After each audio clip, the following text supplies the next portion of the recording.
سلام بچه، خیلی خوش آمدید به این ویدیو.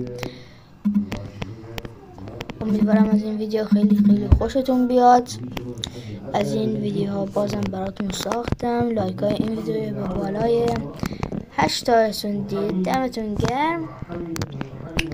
بازدیداشم 445 تا بکنم بود. بریم سراغ ویدیو. Let's go. خب بچه، الان یکم میز گذاشتیم اینجا.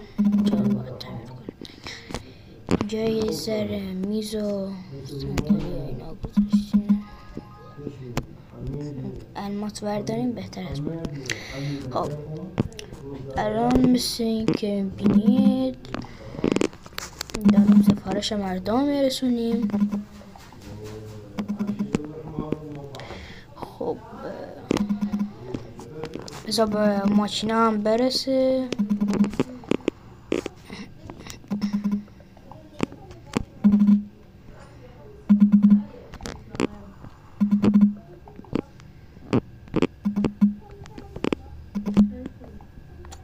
خب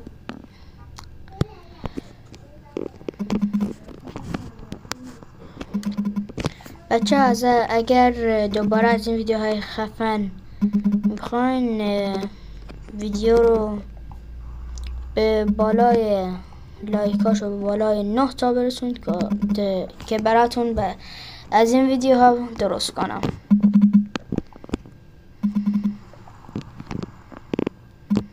خب ما اینجا یه رستوران داریم. الان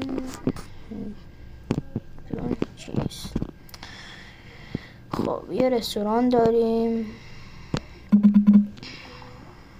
و داریم توش کار میکنیم و بچه ها امروز خیلی شلوغه.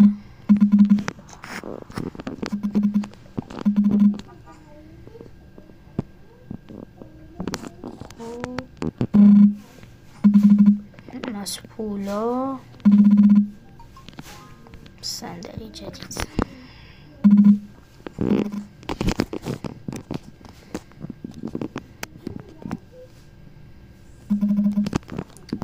بچه ها اینا